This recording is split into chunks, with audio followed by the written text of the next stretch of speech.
سوال ہے، میرے 2 بچے ہیں، پچھلے رمضان میں اپنی بیٹی کو فیڈ کرواتی رہی، اس لیے میں روزے نہیں رکھ سکی، اس دفعہ بھی میں نفاس کی وجہ سے روزے نہیں رکھ سکتی، برائے مہربانی کفارہ بتا دیجیے۔ اس کو کفارہ نہیں کہیں گے، اس کو فدیہ کہیں گے۔ آپ ایک روزے کے بدلے ایک مسکین کو کھانا کھلا دیں پچھلے اور اس سال کی نیت سے، اور جب آپ بچوں سے فارغ ہو جائیں اور آپ کو صحت ہو جائے تو کوشش کریں کہ ان کی قضا بھی پوری کر دیں۔ اس میں پھر رائے میں اختلاف ہے، بعض ائمہ کہتے ہیں کہ پریگننٹ خاتون اور جو فیڈنگ مدر ہیں ان کے لیے فدیہ بھی کافی ہے، لیکن دوسری رائے کے مطابق قضا ضروری ہے، اس لیے اگر فی الحال آپ فدیہ دے دیں اور جب آپ اس سارے عمل سے فارغ ہو جائیں آئندہ زندگی میں تو پھر احتیاطاً روزے بھی رکھ لیں۔ لیکن اگر کسی وجہ سے نہ رکھے جا سکے کیونکہ زندگی کا تو کچھ خبر نہیں ہوتی تو اس صورت میں اللہ تعالیٰ انشاءاللہ فدیہ بھی قبول کر لیں گے۔ بچوں کی پیدائش پر روزے چھوٹ گئے، ان کی تعداد معلوم نہیں، فدیہ پورے مہینے کا دے دیں؟ جی ہاں، بہتر ہے پورے مہینے کا ہی دے دیں تاکہ شک نکل جائے۔ آپ دیکھیں کہ وہ حدیث ہمیشہ یاد رکھیں جس میں آپ صلی اللہ علیہ وسلم نے فرمایا دع ما یریبک الی ما لا یریبک، وہ چیز چھوڑ دو جو تم کو شک میں مبتلا کرتی ہے اور اس چیز کو اختیار کرو جس سے تم شک سے باہر نکل جاؤ۔ یہ لکھتی ہے کہ 2.25 سال سے پیریڈ بند ہے، آج مجھے صبح سپاٹ لگا مگر وہ شروع کے دنوں کی طرح ہے، میری عمر 56 سال ہے، روزہ توڑ دوں یا نہیں؟ روزہ نہیں توڑیں۔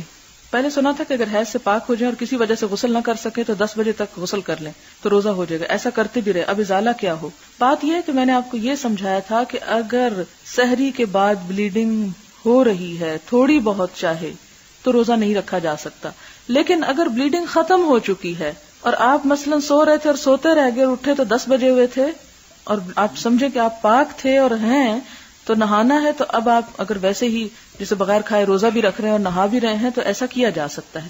لیکن یہ میں نے اس لیے منع کیا تھا کہ اگر آپ پاک ہی نہیں ہیں اور 10 بجے پاک ہو رہے ہیں تو 10 بجے تو روزہ نہیں شروع ہو سکتا نا، اور ناپاک شخص کا بھی روزہ نہیں ہوتا۔ روزے کی حالت میں اگر یہ محسوس ہو کہ شاید پیریڈ شروع ہو گئے ہیں اور چیک کرنے پر گرینش ڈسچارج بھی محسوس ہوا اور روزہ توڑ دیا، اس کے بعد چیک کیا تو کچھ بھی نہیں تھا، اس کے علاوہ 2 نمازیں بھی چھوٹ گئی، پھر افطار بھی کیا، مغرب کی نماز بھی پڑھ لی، مگر یہ بات سمجھ نہیں آ رہی کہ کیا وہ روزہ ہوگا یا نہیں، وہ روزہ جو آپ نے توڑ دیا وہ روزہ کیسے ہوگا؟ اس میں یہ ہے کہ اس کا کیا کیا جائے، بس آپ جو روزہ توڑ چکے ہیں اس کا روزہ آپ دوبارہ رکھیں۔ ویسے مجھے یہ سمجھ نہیں آتی کہ اتنی جلدی میں روزہ توڑنے کی کیا ضرورت تھی، جب تک آپ کو یقین نہ ہو جائے تو روزہ توڑنا نہیں چاہیے، کیونکہ یہ ایک وہم کی بات ہے۔ ایک شخص نے ساری زندگی روزے نہ رکھے ہوں تو اس کی قضا اور کفارہ وہ کیسے دے؟ اگر وہ خود پرواہ نہ کرے تو کیا اس کی اولاد اس کی طرف سے فدیہ دے سکتی ہے؟ کیا اس طرح کفارہ ادا ہو جائے گا؟ اگر وہ شخص زندہ ہو تو اس کو سمجھانے کی کوشش کرنی چاہیے اور اس کا احساس کرنا نہایت ضروری ہے۔ اولاد ٹھیک ہے والدین کی طرف سے دعائیں بھی کر سکتی ہے، صدقہ خیرات بھی کر سکتی ہے، کفارہ بھی دے سکتی ہے، حتیٰ کہ روزے رکھ بھی سکتی ہے اس کے حصے کے، لیکن جب تک ایک شخص خود ریئلائز نہ کرے کہ یہ میرا فرض ہے اور میں اس پر توبہ کرتا ہوں تو اس وقت تک دوسرے کا کیا کتنا فائدہ دے سکتا ہے۔ تو اس کو احساس دلانا چاہیے کہ ٹھیک ہے جو ہو چکا سو ہو چکا، اب وہ فدیے کی شکل میں یا کسی بھی شکل میں ریئلائز تو کریں، وہ بہت ضروری ہے۔ کیا کسی زندہ شخص کے لیے بھی روزہ رکھا جا سکتا ہے؟ آپ قرآن پاک میں پڑھ چکے ہیں کہ من کان منکم مریضا او علی سفر فعدۃ من ایام اخر، وہ خود گنتی پوری کرے، اور اگر گنتی نہیں پوری کر سکتا تو کیا کرے؟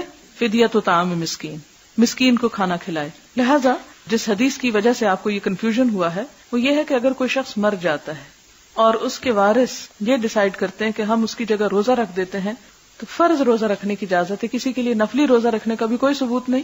یہ دراصل ایک طرح سے قضا ہے، قرض ہے جو میت کی طرف سے دینا ہوتا ہے، ورثاء کو مال کا قرض بھی دینا ہے اور روزے کا آیا ہے، نماز کا وہ بھی نہیں آیا۔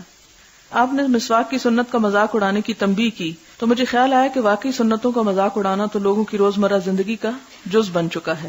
اگر ہم لوگ خود سے نہیں بھی اڑاتے تو سنتے ضرور ہیں اور منع بھی نہیں کرتے۔ آپ صلی اللہ علیہ وسلم کے طریقوں کا تو مذاق اڑاتے ہیں اور اس پر خوش فہمی بھی ہے کہ قیامت کے دن آپ صلی اللہ علیہ وسلم ہماری سفارش کریں گے۔ سبحانک اللہم وبحمدک نشہد ان لا الہ الا انت نستغفرک ونتوب الیک۔ والسلام علیکم ورحمۃ اللہ وبرکاتہ۔